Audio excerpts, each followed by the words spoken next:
It always shows up. Hold on. Juju, is that you? Juju? Yeah. Okay, go to the hallway by pressing the down arrow.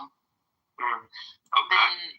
Then you go to the bottom right. There's a little icon, and that's where the back channels are. Bro. And anybody who's tried to conversated with you, That's crazy. is all there. Now, some of those perhaps are in a been open about this, and Canner is an Islamic German Turkey. So? The last thing. That's Everything so is fucked called up. again. That sounded so fucked up. Wait, I'm so sorry. Let me take back the last thing. He's a Turk. He's not a turkey. I'm so sorry. I'm so sorry. And also, if you guys actually double click on the origin of why people call the turkey, it's fucking fascinating. But we're not going to do that. We have some relations. We have some relations with indigenous people from America, man. combine the German Indians are and the Turks. Turk and just call him a jerk. There you go. Cora, you are so fucked up. Cora's a Nazi. Cora is a Nazi. That was really good. Stop it. Only a German like you would know what a Nazi is. But hold on. This is my question. Are all the Abrahamic religions masochistic? We don't follow Abraham. We don't follow Abraham.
If I were still working for Uncle Sam and I was looking at what our adversaries are doing in the information space, I would know, holy shit, this is a problem. Russia today is following what Candace Owens is doing with respect to Charlie Kirk. The asking of questions and the media response to what she's asking. When I was in government, that was always an indicator because Russia today and some other outlets are the West. Oh, good. You were patient. How long have you been waiting? Oh, I've been playing my flute over here for about 4 minutes. Oh, okay. The flute.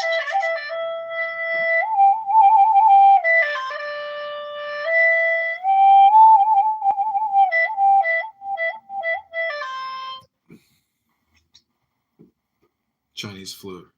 Have you ever played a drone flute before? A drone flute? Yeah, it's called a drone head. It's like a. Oh, I can imagine. Yeah. Well, if you have two flutes, you can make your own drone. Yeah. Yeah. No, I've played around with stuff. I've had a lot to do with music in my life, so yeah. Yeah. I really just like mixing it all up. It's so nice to, have abundance, so you never get bored.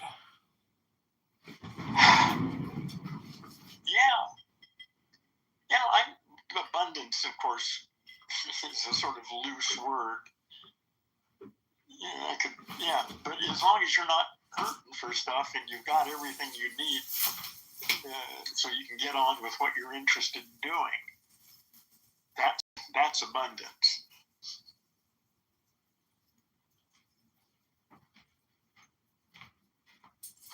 Yeah, space and stuff. I think Alan Watts said something to the extent of it's a question of, what are you going to do with it? Where are you going to put it? Who's going to clean it? Yeah. I got rid of most of my stuff. whatever I've got some expensive stuff. The stuff I've got I really like, but I don't have much. Mhm. I don't need much.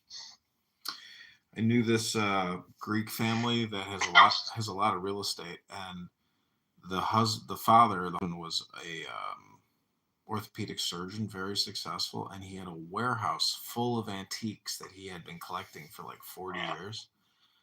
And I said to his son, I was like, "What do you know? Are you looking forward to dealing with all of that in the future?" He goes, "When I think about it, it causes me terrible anxiety." Yeah, you can just sell it. Go buy a boat. Yeah. Anyways, yeah, I'm just playing music over here, enjoying my night. And I was reading the Dhammapada by the Buddha. And it's kind of interesting. It repeats. It's just like a metaphor for a flow state. No blockages, which is like the Zen aspect. Yes. Yeah. Well, good luck trying to straighten all that shit out. Well, so much of this is all just therapeutic for people who have, I would say, in some ways, obsessive compulsive disorder. Oh, almost everybody. That's part of a lot of people. Yeah. It's not always a disorder, and it's a spectrum. It can be a blessing. Actually, I've got what I call FCD, which is focused, committed disposition, and it's sort of like OCD in some ways, but except I'm focused on some really interesting shit instead of not stepping in the cracks in the sidewalk, or making sure that I turn the oven off or something. Mm-hmm. So FCD is my superpower. OCD can be destructive. Yeah. Yeah. Do you know what trichinosis is? It has something to do with pork, doesn't it? I think it's also like I'd have to Google it to confirm it, but I think it's like people who pull their hair out. Oh, okay. Okay, I was thinking of some disease. No, I think that is the pig. That's the pig disease, I think, too. I'd have to. I don't know. I'm not going to Google whatever. it. Yeah. There are all sorts of interesting, OCD symptoms. I've got a few minor ones that are, not particularly helpful, but they're trivial, and so it's not an issue. I'm lucky that I got 3 really good ones.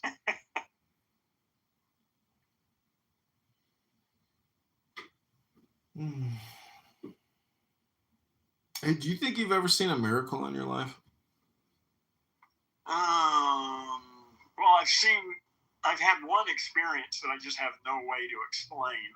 I'm not sure I'd call it a miracle, but it was just off the charts weird. So I don't know. I wouldn't call it a miracle necessarily. Well, what was the experience? A dream that turned out to be true. I had a dream one night, and anyway, a guy got killed on a motorcycle in this dream, but it was a really disturbing dream. It woke me up. I was unable to go back to sleep for like an hour, or it was really a very disturbing dream and very real. It was unlike any dream I've ever had before. Anyway, I went back to sleep, and by the morning when I woke up, I'd forgotten about it. But the next day, I get a phone call from. It's a long story. Anyway, the son of a guy I was studying to be a piano tuner at the time, so I had this guy I was apprenticed to. His son was killed on a motorcycle at the exact time I had that dream. Wow. But it was a completely different circumstances. In reality, he was on the freeway and he got a flat tire and he dropped the bike and he was run over by a truck behind him. Mm-hmm. And in the dream, it was a train. It was a guy doing weird shit. I mean, it was completely different circumstance, and yet there you go. What the hell do you make out of that? I don't know. And I didn't even know the guy. I mean, I don't think I'd ever even met him. Mhm. I knew his father. You know, I mean, because I spent a couple days a week in his garage, you know, rebuilding pianos. Mhm. But I don't remember us ever really talking about his son or anything. It's weird, just strange that would have happened. Mm. I don't think I've seen a miracle or like had any. I've never had any dreams that have some kind of correlation or like. Yeah. No, I hindsight never like have that. either. This is a one-up deal for me. I would say it's the only thing in my life that is sort of unsettled. Mm. I mean, I know people that have passed on in pretty traumatic ways, which are extremely disturbing, especially when you witness it or see it and you see death up close. Oh, yeah, that's a whole different thing, man. That's not many people have that opportunity. Well, if you work in the medical industrial, I guess you do. Oh, yeah. Oh, you see it every day, yeah. Yeah. Or, yeah, depending upon what department you're in. Yeah.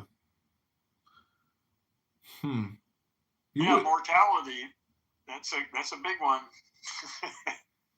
Yeah, I remember my uncle said to me once, he's like, "Oh, you had your first taste of mortality." I was like, "Yeah, shit, you were right." It's the first time I've ever experienced, that medical situation where it's an emergency and you're like, "Oh, my life is being threatened here."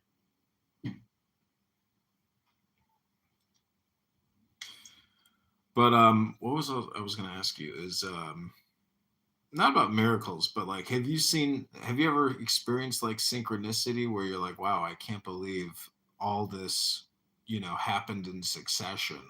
Oh, Just the way my whole life seems like that to me now. I mean, Alan Watts just came blasting into my life out of nowhere. It's like the universe imposed itself on me. So, yeah. I was thinking about him today because there's so much stuff about, well, I don't know. We just live in such a crazy polarized time, and maybe it's always been like that, but Watts, I get the feeling that Watts and his philosophy and his background, being from England and having that accent and his Buddhist, anyways, I'm just saying that America was like the perfect garden for him to thrive. Yeah. It was, he landed. He still is having a huge impact. People are still learning about him now and listening. Yep. A lot of Christians really learn Christianity from him. Really? Yeah, because why are they still Christians? Because they never got the big message, the big picture message. The big picture message of Jesus is that you too are. Yeah.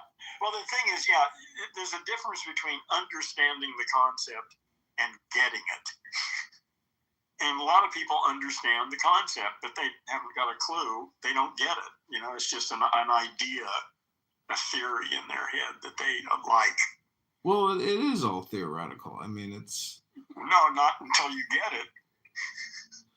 But you can get it, but you're still so susceptible to, aches and pains and everything else. Oh, that's a whole separate issue. Yeah, but that's just, you got to deal with your sensory data. Whatever that is, you deal with it.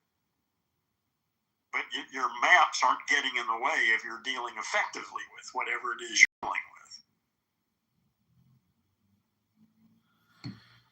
Well, anyways, I mean, it's just, you witness so much friction in conversations and communication. Oh, yeah, amongst the Homo sapiens, yes. Yeah, they love that shit. Well, especially here in Clubhouse.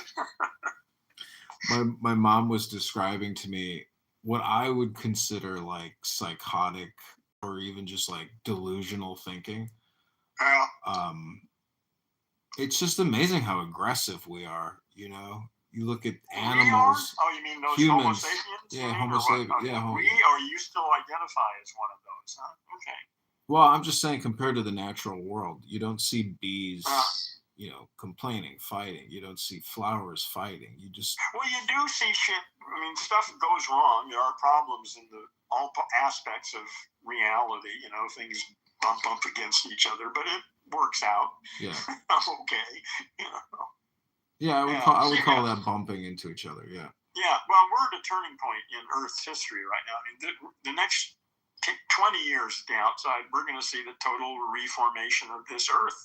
A new civilization is emerging, and an old one is collapsing. Right as we arrive, perfect timing. Do you think that's what's always happening? It's just generational then? I think this has been a moment that, I mean, that's not the only map, but that's the map at that level. I mean, for me personally, there's other maps that are, but on the larger level, that's the way I see it.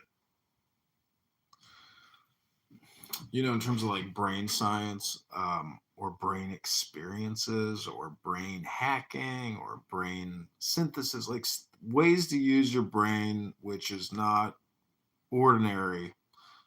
And what I'm trying to say is that, like, I've had experiences where it's almost like I'm above the witness, or I am essentially like aware of my awareness, in this weird, like, the whole duality versus non-duality. And this was precisely the area that cannot be captured with language. Right. And that's really frustrating, because you want to make sense of it, you want to fit it into a story, and you can, but you have to make up a story that works for you. Yeah. Because there isn't anything out there that, again, like I use metamorphosis to try and understand what's happening on Earth. I mean, that's clearly not what's happening on Earth, but it's the best model. Embryology and metamorphosis are the only models that I have to try to understand this larger system. Well, I guess it's just gnosis is what I'm describing. Like, the ancient Babylonian symbol is a chicken head man, where it's the face of a man with a chicken head coming out of his, like, top of his head, meaning that either it's two brain halves or one consciousness, or anyways, I'm just saying, like, symbolically it might be possible to represent it, but not through words, but through a symbol. Well, you can use words too. It's just that words are, again, you just have to recognize the limitations there, that words won't do it, but they can point sometimes beyond themselves. And that's the difference between poetry and analysis. Mm-hmm. Analysis is crucial, but limited. And poetry is pretty sloppy, but it can go all sorts of interesting places. Mm-hmm. Yeah. Yeah, but you just can't confuse those two. Poetry is one thing, and analysis is something else, and they're both useful. I wonder what it was like before, IBM, where everything was just books. Electricity was just taking off. And so, therefore, if you were intelligent, you were fully immersed in books. But then I guess there's a question of access and what you're reading and what you're doing. I just have been, you're calling yourself a musician. I'm a big fan of Haydn's piano trios. And I studied music in college. I have a degree in music, and I've been thinking about it recently. I mean, I started talking to ChatGPT, and I found out something that I never knew before. Haydn made about I think it says like between 30 and 40% of his income from selling sheet music for amateur musicians who at home in the evening got together and played Haydn piano trios instead of listening to the Beatles or whoever's getting together with your friends and listening to somebody else do music. They got together in the evenings and performed music. And they had their friends over. And there was a whole society in London and Vienna built about this. There was a whole collection, a culture of amateur musicians who were really good. And it was this emerging middle class that, because of the Industrial Revolution. Their parents had enough money to afford a piano, and the kids could afford to spend time studying piano. because they didn't have TV or radio or any other damn thing to do. They had books and but there was this whole society of people who played music together with their friends instead of listened to it. Yeah. I can't imagine a world like that. I think people, we've just, I don't know, society is rapidly It's over. decayed. This is over. It worked for a while, but this is the end of the civilization that has emerged in the beginning of the first global civilization. I mean, I live in a part of Chicago called Jefferson Park, and there's a big gymnasium here called the Jefferson Park, field house. It's Chicago Park District building, very large. And once a week, I see, a whole orchestra gather to go in there to practice together. Oh, cool. And cool. most beautiful women, and it's so interesting when you see them. How big a group is it? I've never actually been in it, but I assume it's at least 30 people. Okay, yeah, cool. Yeah. Why haven't you gone? Can't you go in and listen? I could. I just so busy with what I'm doing here that I feel like, I would like to listen to it. But anyways, actually in December, coming up soon, there's the Chicago Symphony very close by. I got to try to get a ticket for that one. Yeah. That's at what's called the Copernicus Center, which is I generally don't like live concerts because the audio is usually terrible. Good audio on my computer is way better than anything you're ever going to hear at a concert hall. Unless there's some special reason, some performer who's got some live in-person thing going that makes it worth. But if it's just to listen to an orchestra perform, I would never go to a concert. It's a shitty sound. It's very affordable. It's tomorrow at 7. What are they playing? It's just called the Citywide Symphony Holiday Concert. Oh, but there's no list of the music they're playing? It's probably from the Nutcracker. Yeah. It's at a Polish amphitheater, so. Cool. Anyways, yeah, I'd like to do that. I'd like to have a date to go. Yeah. Well, what you really want to do is get laid after that. Oh, before it, after it, in the morning, During, the next whatever, day. Yeah. Okay, let's move on to the next subject.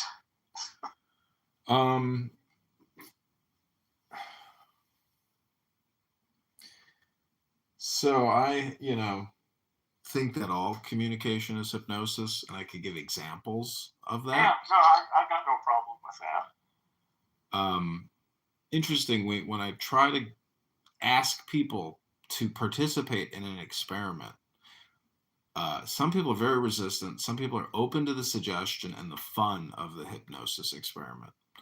But other people immediately resist it, and they're not, they will not participate. Well, that's well, you know to expect that and just move on. Just identify them as quickly as possible and get them off the stage. Yeah. It's also interesting pointing out to people that they've, just participated in a hypnosis experiment. And then when you ask them, when you point out to them when you pointed out to them that they just did what you asked them to do and what they're doing prior to that, they are modifying their behavior in a way which is their personality. So, anyways, it's just the way people present themselves in their speech. And, Well, of course, people are also multiple. They have different selves for different situations. They're one way with their mother, and another way with a coworker, and another way with their lover, and they don't have to worry about transgressing things. It's all automatic who they are in each of those situations. Mm-hmm. We're all multiple personalities, and they're within a year or two they're fucked up. Healthy people, if you change jobs, you're awkward as hell for a week or two, but after a while you develop a new self that works in that environment, and we do that consistently. Mm-hmm. We constantly work into the new situations and develop patterns to deal with them. But some people lost that ability, and then we call them multiple personality disorder. But it's just the opposite. They don't have enough.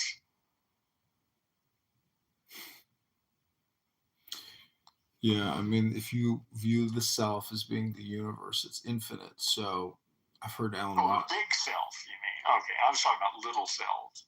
Well, little self can mirror big self. I'm just saying, if you don't realize that, you don't get that everything is a little bit performative in a way. I mean, I see doctors shooting advertisements, and I can't stop laughing because I'm like, yeah, that's performative. Like those two people aren't going to get me in the gym. So it's like, I'm just saying, communication. Everybody is, a human being, and when people make advertisements, marketing. Yeah. Everybody is marketing. Well, not everybody. But even if you're not marketing, then that becomes a form of marketing. Right. Well, I mean, the cell phone has just changed communication in such a crazy way that credibility is created from the phone as opposed to like what's actually in the person. And and that doesn't work. I mean, and we're finding that out. That's not a problem. That's all going to collapse. There's only one way you can really have a relationship with someone, and that's the way we're doing it right now, by talking to one another and doing it over a period of time. Yeah. Typing messages back and forth. That's fun, I guess. I don't know. I don't spend any time doing that, but that's not communication. That's not getting to know somebody or thinking about anything. That's just, it's just Homo sapiens misbehaving, or that's just what they do. That's what the old species does. They don't have a clue about what's actually happening here. Well, also, I think you can get fooled very easily in communication and not realize you're talking to a ghost or a scam or somebody in Nigeria. And you can be fooled if you. Yeah, most people. You're right. Most people can be fooled. I'm really hard to fool now. I mean, I used to be fooled. I mean, I'm quite aware of what you're saying. It's been a long time since I've been fooled. Yeah. It's possible, I'm sure, but it would take quite a undertaking, or some very special. I don't know what it would take, but certainly it's possible. But again, I'm not identified with the voice in my head. I listen to it. I hear when it's full of shit, mm-hmm. and I notice it. And if it's significant, I deal with it. Yeah. I mean, I'm not saying anything specific about you. I'm just thinking about. No. It's true for almost everybody, though. You're right. I mean, most people literally are a bunch of brain damaged language monkeys, totally under the spell of the voice in their head and hypnotized by it. Well, it's not just the voice in your head. It's what you're listening to outside of the head. Well, it's all of that. It's everything. Yes. Yeah. Yeah. It's funny though. I think the voice in the head is probably the. It's hard to say, like, whether the voice in the head is more problematic than the voices you hear outside of the head, or what's transmitted in, because it is just one unified system. The inside is most important. So because that will determine how you interpret what you're getting from the outside. So from a therapeutic perspective, if somebody is having depressive symptoms and negative self-speech, if you want to condition that person and suggest to them, intelligent ways of dealing with their emotions, etc., programming them with, like, I was working with this girl today, and I said, say out loud, the more I think. She repeated after me, word to word. This is like a hypnosis session that she went to. And the statement is, the more I think, the more I speak, the further from the truth I'm going to get. and then explain to me, what does that mean? And so that's where you can test comprehension and understanding of that maxim, you might call it. Yeah, it's not. I don't have any general rules. First, I just have to talk to, because some people aren't going to respond. Some people have organic issues, especially in depression. That ain't going to get fixed by changing the way they talk if it's an organic issue. If it's not, then they're game for my game stuff. But yeah, there's lots of approaches to this. But depression is something I've, at least most of the things I've run into, is I think it's largely organic. They've got some chemical imbalance, and talking about it doesn't seem to make much difference. Mm-hmm. Well, not talking about it, but talking about the true self, as opposed to your obsessive compulsive, personality projection. Well, that's good. Like I said, my sense is that talking like that to the people, any impact whatsoever. They hear it, they come back the next day with exactly the same attitude and the same thing. Nothing makes any difference to them. And my sense is, because it's not totally talk related, there's maybe some organic issue here that needs to be dealt with. Chemicals can make a huge difference. I mean, Prozac made a huge difference in a large number of people's lives. It got out of control after that. But for some people, that they've been struggling with years with all sorts of shit. And after a month on Prozac, they were back to, they didn't have that problem anymore. Period. It was gone. But that was rare. I mean, you mean depressive episodes? I mean, people who were diagnosed as being depressed. I don't remember all the major thing that Prozac was in for. And it had a huge impact on a small percentage of people. Mm-hmm. Well, when I got out of the Army, I had totally debilitating back pain, hunched over with shit. And it wasn't from a military accident. It was just a mind-body disorder. Yeah. Really? A mind-body? Holy shit. Yeah. I mean, I don't know if you've ever read Dr. John Sarno's How to Cure Your Back Pain, but mind-body meaning that I just had built up sadness, built up rage, built up anger, had a lot of repressed emotion. But also I think it was just a lack of yoga and, basic yoga, consistent, maybe even, a lot more was needed physically. Just saying that. Well, yeah, maybe you just abused your back and it was paying you back and you wised up and started taking care of it. Well, it was like compulsive. The crazy thing is I had so much money saved, but yet I'm still working nonstop. I was stressing myself out. Yeah, it was really You're stupid. You're not doing that now, right? No. Okay, good. Congratulations. No, I would say also the thing that I was lacking was wisdom, like access to wisdom books, let alone continuing education. You will always be lacking wisdom. I agree, but what I'm saying at that time, I was not. I don't think I was doing that much continuing education in terms of reading and. So anyways, that's why I say when I say mind body, I mean that my brain was inducing the back pain to course correct maybe behavior and try to force the issue of like a conscious awakening or something. Yeah. Well, who knows? It's or a conscious expansion. Yeah, because I meet people that have back pain, shoulder pain, foot pain, and so much of it could, there's just so many reasons possibly why. It could be breathing, it could be, so it's something interesting to meet when you meet somebody. I've got a lot of back pain myself, but I mean, my stuff is all organic. I mean, it's going to require some surgery at some point, maybe, unless there's a miracle. You never can tell. I'm open to it, but I've got scoliosis, and I don't know of any way around that.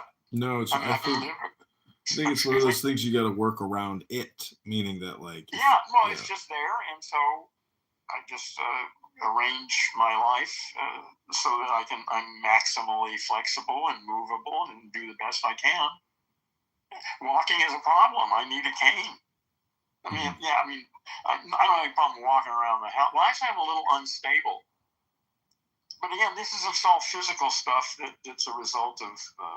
I was way overweight for like 30 years, and that just wrecked my lower back.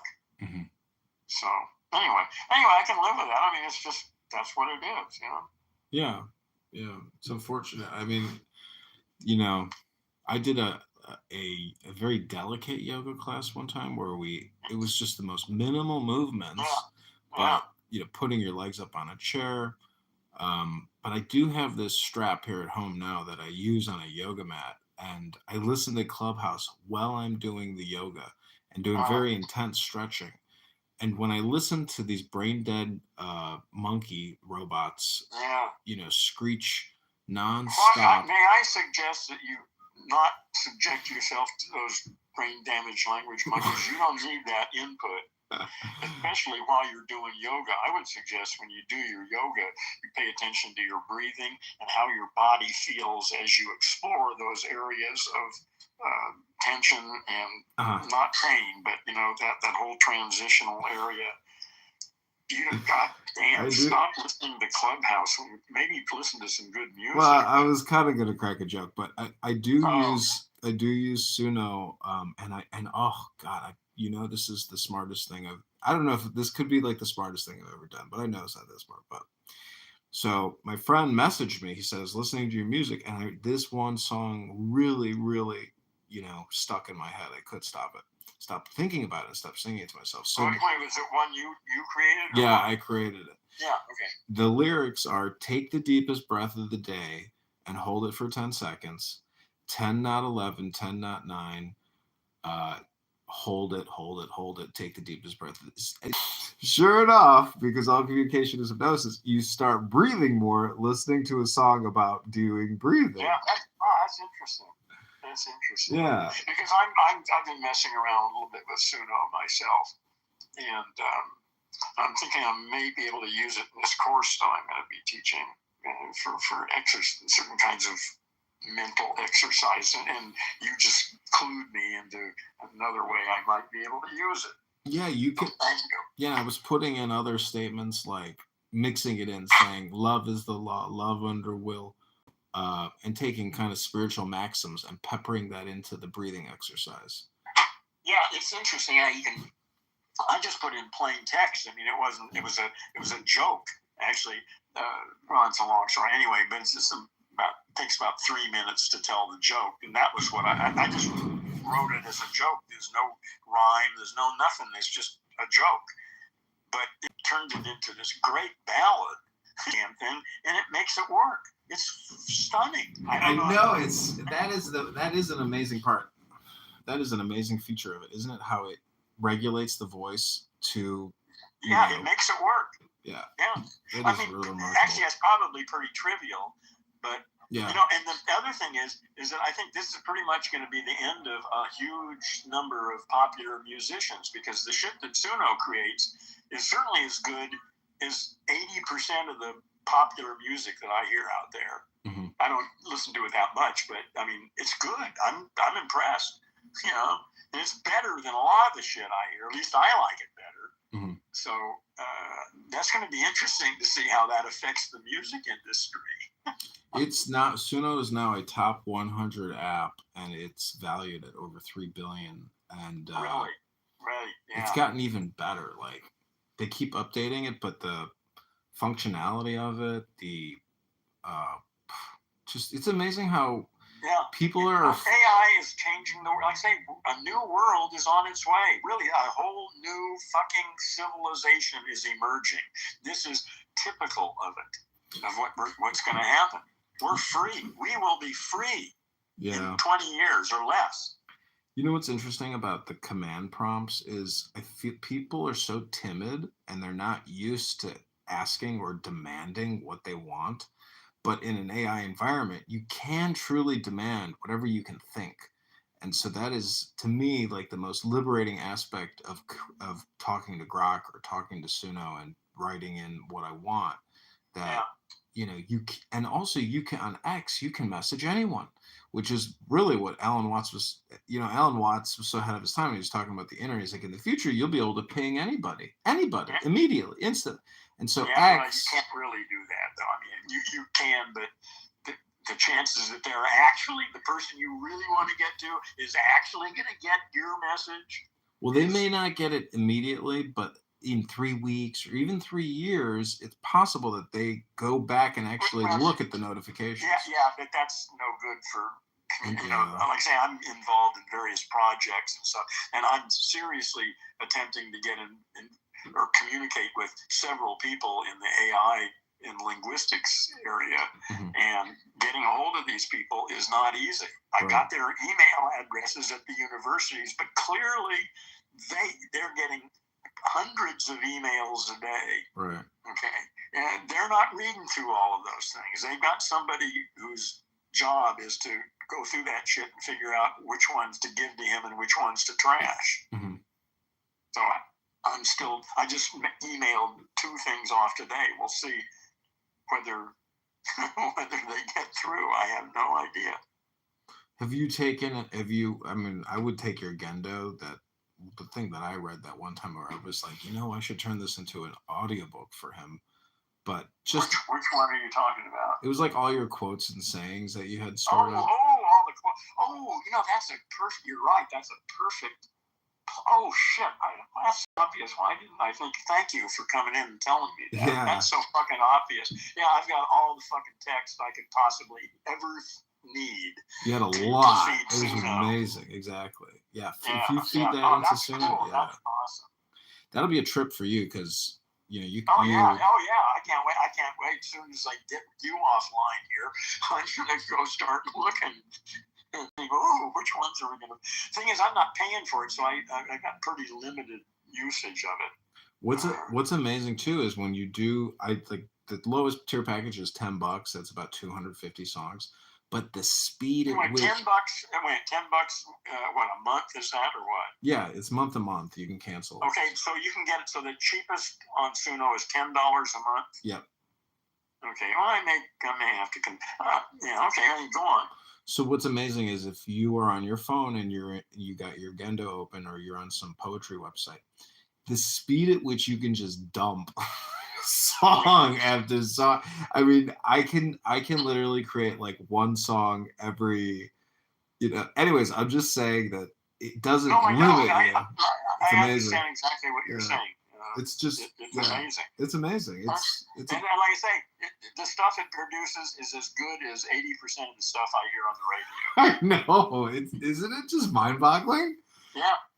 And I think about all these people in churches and religious organizations that spent so many years in choir and practicing, and and that's still great. There's still room for real musicians doing real music because that's cool in and of itself. It's very cool, and it is Zen, and it's very. It's the difference in capitalism is the thing that fucks everything up here. It's fucking money. If it wasn't for money, there would be no issues about any of this stuff. People would make music or art because they loved making music and art, and they get famous if everybody else likes it, but it would have nothing to do with money or livelihood or anything like that.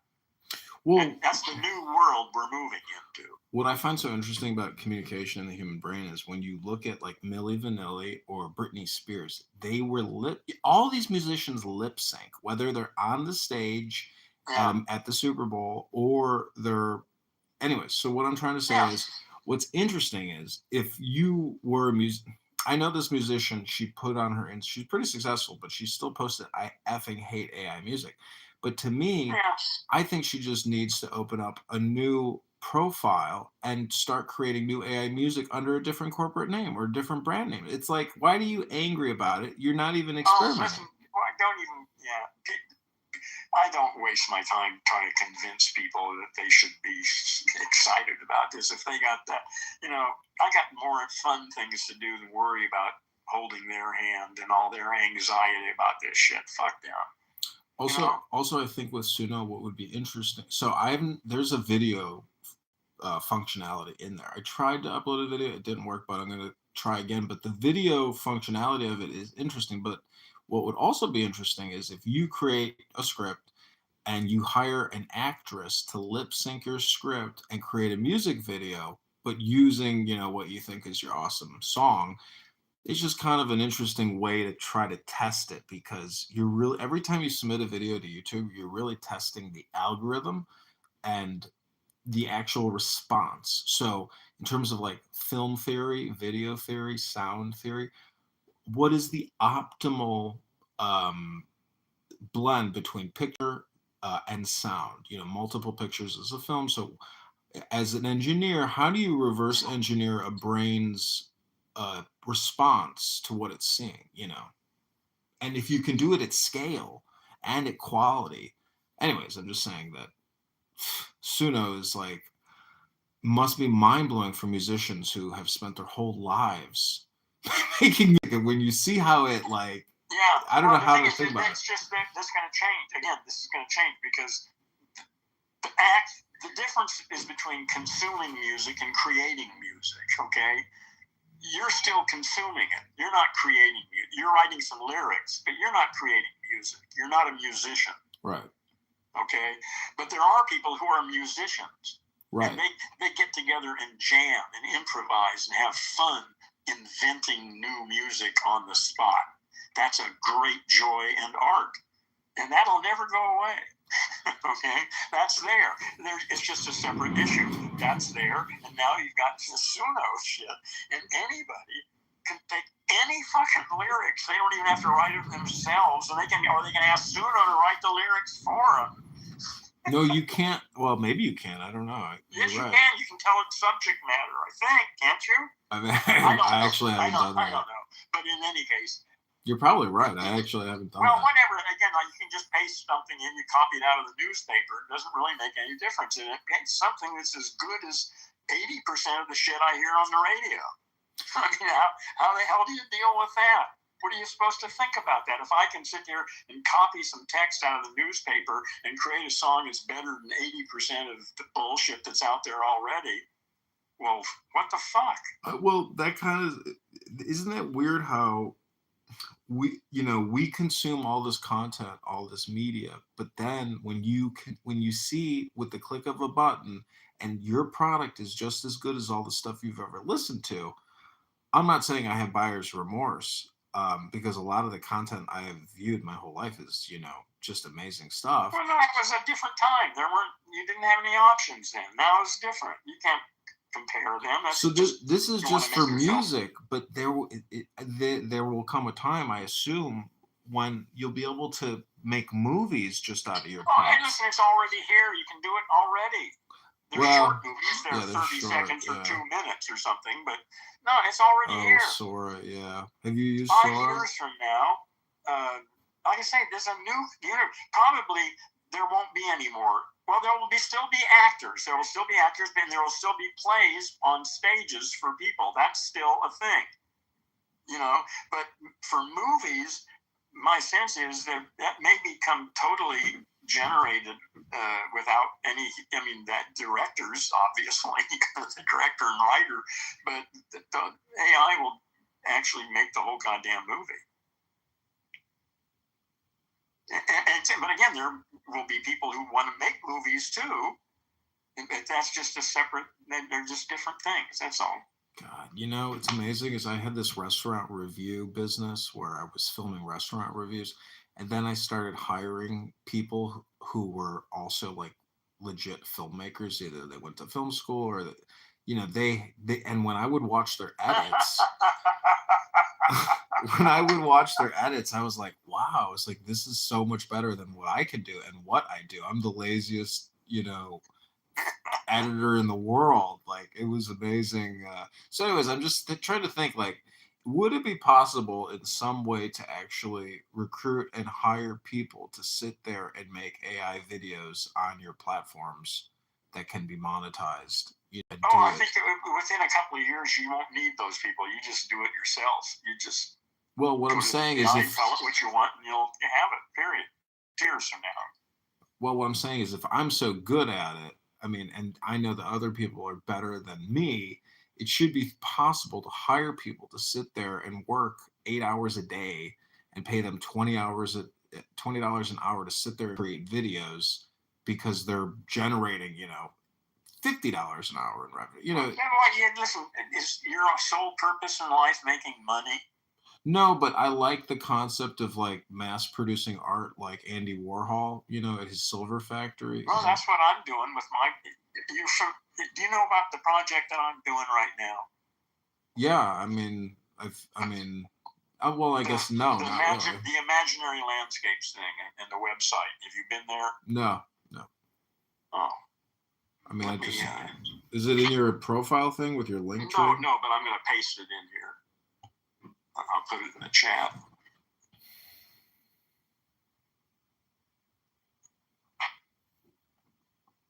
Yeah, so here we are. Yeah, where is the chat? Is that the chat? Yes, that's the chat. Okay, there is a link. This is the site I've got this huge art project that's aimed at the corporate world to fill up their corridors and their conference centers and stuff. They buy lots of art in mass, and that's what this is aimed at. And so this is the site that I'm going to direct. There are maybe 10 companies in the world that are the main suppliers of art to the corporate world on the planet.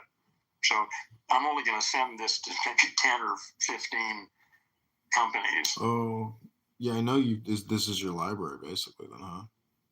Well, this is my sales pitch to the corporate world. So. Oh wow. Basically, well, anyway, that's just about done. Within another couple weeks, probably, I'm going to start sending this out and see what happens. It could be really amazing, or it could be just a dull thud when it hits the floor. So I have no idea how anybody's going to respond to this. Let me show you what my aunt does. She has been painting people's pets for 30 years. Oh, and how do they get the paint off those pets? They have to take them to the pet wash afterwards. Yeah, so she's on all these websites where she sells her prints. Okay. Yeah. And she makes a living doing that? My mom is her harshest critic, but I'm looking at what she does, and maybe you'll like the art. It's pretty impressive, in my opinion. Well, wait, does she make a living doing this? Yeah. Yeah, okay. So you're going to put a link in the... Yeah, let me get you the link. Chat there. I've never actually Googled. This is the first time I've Googled her art, and it came up right away. My mom has a really nice piece of like a Mexican, Southwest old. It's very weird. It's undersway.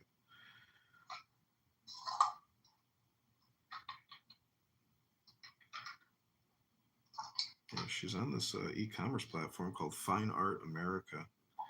Maybe you could list your catalog.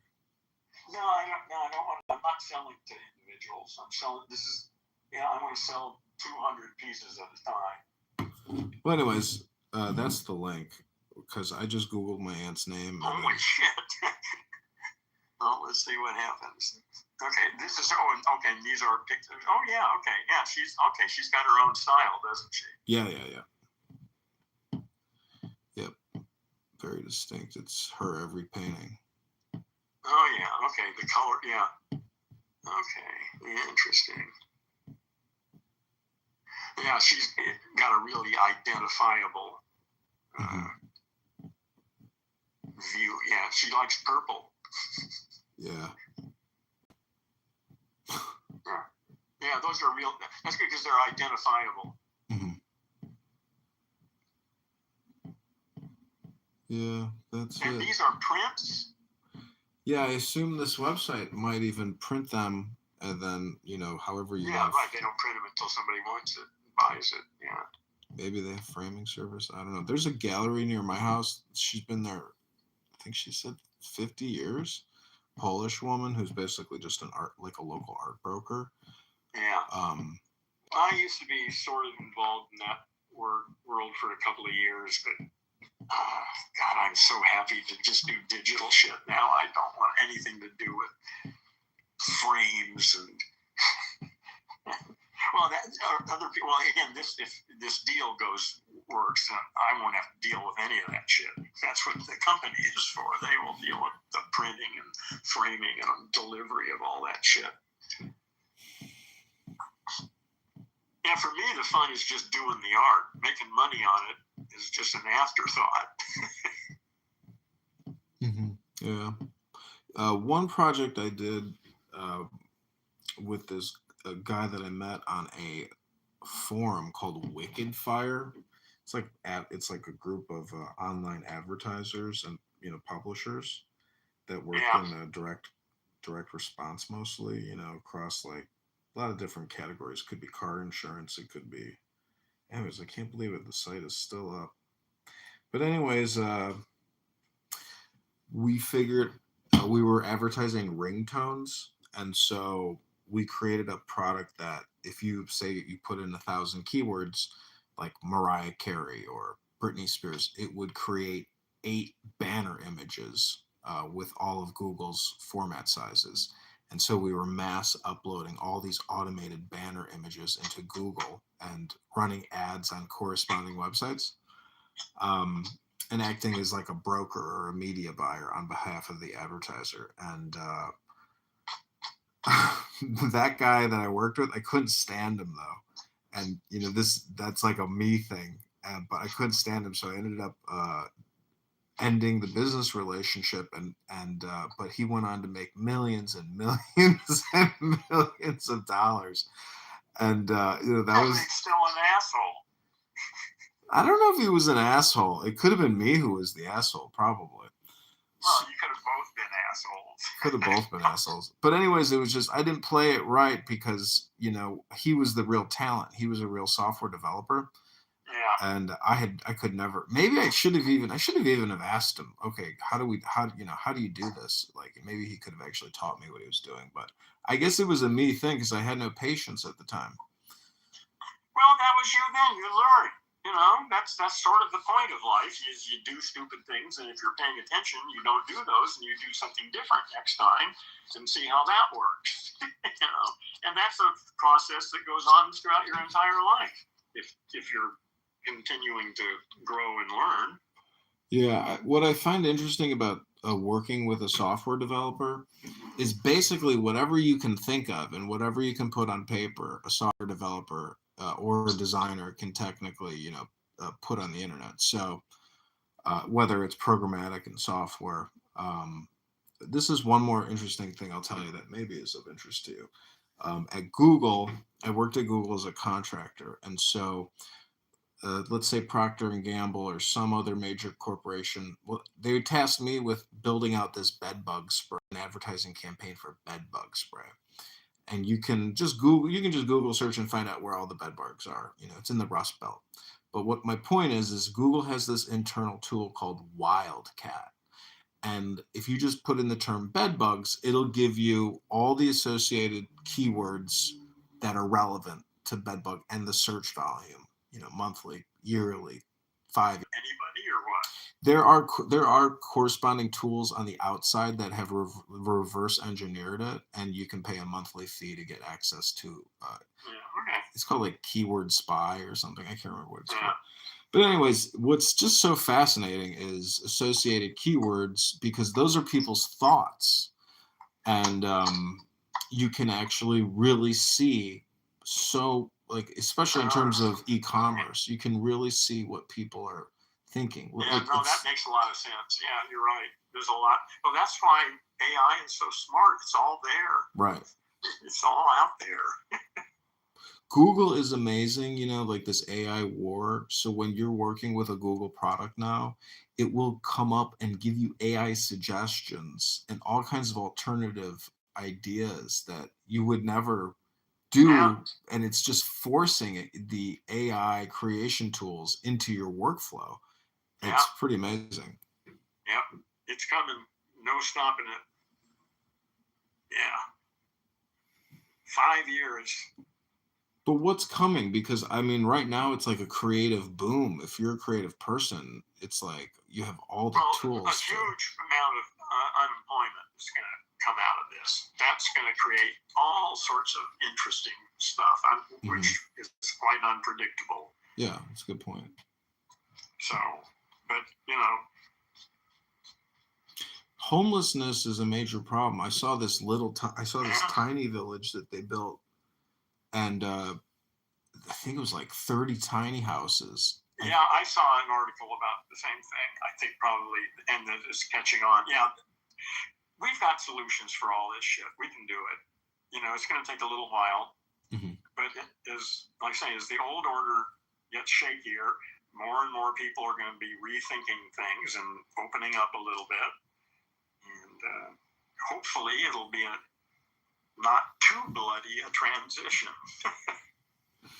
I don't think it'll be bloody. Oh, it's already bloody. Jesus Christ, man. Look at the newspaper. No, I mean domestically in the United States. Oh, fuck the United States. This is Earth. This isn't the United States we're talking about. Oh, I see what you're saying. Is at a turning point. So, I mean, if China has 2.5 billion people, you could only imagine that. What's funny about China is their manufacturing quality. It just decreases in quality, not exponentially. But really? God, the stuff I've gotten from China is excellent. So I guess maybe depends on what you're getting and where. Well, what I'm saying is they cut corners in using cheaper material and different manufacturing. Things, yeah. Anyways, I mean, if there is, what do you call humans an androcyte? Huh? You call humans ants or androcytes? Star sites, what are they called? Oh, no, they're astrocytes. Astrocytes. In the brain, yeah. They perform a similar function for Earth that astrocytes perform for our brain. Well, if there's an astrocyte implosion on the planet, I mean, the most dangerous I could only imagine India and China, like Bangladesh, anywhere where I don't know. See, you've been to the third world, right? I mean, you've been to Vietnam. No, well, I've been to Vietnam, but that was a different planet. Well, planet in terms of the third world standard of Well, I mean, it was war. You're not talking about Well, anyway, whatever. I'm just saying that the third world lifestyle is a little more zen because it's a lot less words, maybe. Like if you're pulling carrots, but still having a delicious meal in a moderate house, in a farm in India, because half the planet still lives outside of major cities. Yeah, I understand. Yeah, and I don't know much about them, and I don't know who knows much about them because they're sort of off the grid. I don't know how that's going to all play out. It's going to be interesting to see what happens. Well, my theory is, and Alan Watts was suggesting that the only reason we had a Great Depression was because we stopped printing.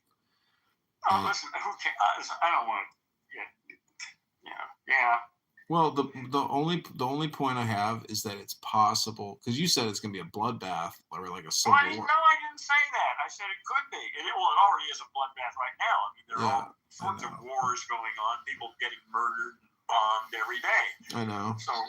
So, so anyways, then I have to go back to my ultimate fundamental point or belief, which is there's not a speck of dust out of place in the whole universe. Right. Yeah. Let's just make that a good, reasonable assumption. You don't have to believe it. Mm-hmm. Just accept it as one reasonable assumption that might be applicable in certain circumstances. Well, I talk to people every day who are I think you can call them hypocrites, but they're Well, I call them brain damaged language monkeys. well, when you talk to a faceless individual, you don't know their health problems, you don't know where they're living, No, I don't know anything except what I hear. exactly. And so Love it. it's kind of interesting how someone who is very intelligent and knows a lot of words, especially about the law and legal cases. But anyways, you can do a diagnostic on somebody's intelligence just by within the first couple seconds or couple minutes. Sure, It's like easy. yeah. Beauty. It's like beauty. You know, you can Yeah. when you see a beautiful woman, it's like immediately easily identifiable. Anyways, my point is, I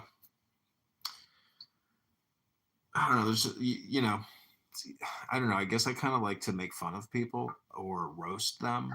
How old are you? 42. Okay. Yeah. Okay. Go ahead. And the reason why I like to roast people is because they don't get the cosmic universal joke, and they're so wound up about, let's just say, Smurfs or some racial identity politic. They're so concerned about a certain group of people who they view as being mischievous. Let me ask you something. Why are you so concerned about them? Because if you're like a Bodhidharma or a Bodhisattva and you've obtained joy or enlightenment, and you see people who are repeating themselves 100 plus. Yeah, of course. Creating all the misery that they can absorb. Well, I just feel like it's kind of fun to tease them because, in a way, I mean, if you believe all communication is hypnosis, then everything I say is essentially suggestion. But teasing is better than pitying them. Well, it's not like a harsh. It's not like I'm really making fun of people. I'm trying to essentially play the fool or the court jester to make them realize there's something else happening here that I'm missing out on. Or, Yeah, absolutely. Yeah, I try to whatever. If I'm talking to somebody, whatever I think they're expecting me to do, I try to come from the opposite direction. I mean, not always, but I usually try to foil whatever it is they're expecting. I mean, that's the Tao. I am a definite contrarian, and my investment hypothesis has always been a contrarian type of attitude. But today I was well for me. It can work well, but if you're not, I heard Robert F. Kennedy say, you don't have to be an asshole. Exactly. You can still be polite. I was an asshole for more years than I needed to be. Yeah. It was useful because it kept people away from me that I didn't want to interfere with. So it worked, but I realized eventually that it's better if people like me than if they think I'm an asshole. I agree. I heard Kennedy say, I want people to know what I mean without being mean. So that soft-spoken voice can carry you far if it's intelligent. Well, I think there's going to be a whole lot of serendipity in the next decade. I think things are coming together in unexpected ways. Connections are being made and new structures are forming. I hope that's what I'm going to see. That's what I'm looking for anyway.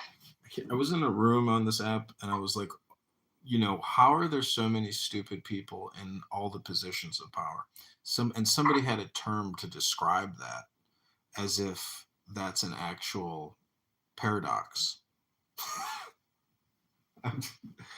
There's a term for it. I don't remember what he said, but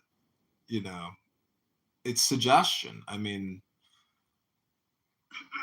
anyways, politics is very difficult. I've been removed from the ballot.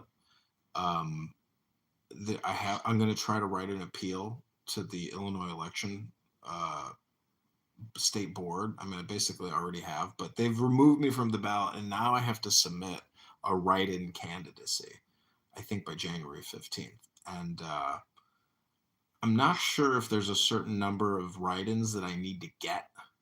Well, anyways, it'll be the anyways, it's the primary. So I'm gonna lose the primary, but anyways, that's the whole thing. The whole thing is like a racket. And today I have this like 35-page document on objections to petitions for challengers. It's a very thick document. Every page is completely filled top to bottom, and there's so many definitions. So I know this. And you're going to do this? You're going to do all this? No, I'm pretty much done. I'm done with all the heavy lifting. Yeah, fuck that. Well, what I'm saying the United is, States will be gone in a few years. Fuck them, man. That's not where the future is. well, I hear them say, even though now I thought about it, I was like, actually, it's kind of smart. If they put data centers in outer space, they're definitely going to be doing that. There are so many people. Why would they put them in outer space? Why would they go to the expense of that? Because that's the insanity. That's the stupidity that I'm talking about. That it's like, if you can think it, they will do it, and they're already going to outer space. Who is this they that you're talking to? Who is this? SpaceX, Google, IBM, everybody. I mean, it's fucking. No, that is economically stupid. They're not that stupid. Why would they build those fucking big, huge things out in space when they can just build them here? Well, look at Starlink. It's already here. They're already doing it. Starlink's a separate issue. It's technically a data center. You could, you could look at, who knows what's possible in the future. I don't see, well, anyway, that's just not even an issue. Well, when I saw that article, I started laughing. It said, they did this article. It was like the New York Times. They did this interview, or it was New York Post. I could get you the link. Well, whatever. What was the point? The point is, I started laughing when I realized it's just clickbait. But then a couple of days later, I started laughing, and I was like, God damn it. They probably will start doing that because they're already spending so much money. I saw in Louisiana that the Facebook Meta AI Center will use more energy than the entire state of Louisiana. No, God. You need to do some better reading. I don't know if it was annually. That's just bullshit. There's a lot going on here. There's a lot of parts to this puzzle. Energy, everyone's whining about how much energy these setups are taking. It's trivial. We waste so much energy now. Yeah. The projections, the most outrageous projections, in 3 years, AI could be taking something like 7% of the total energy output of the planet. Okay, 7%. That's they're one of the highest predictions. 7% of the total output of energy on the planet for AI. But right now, we waste 30%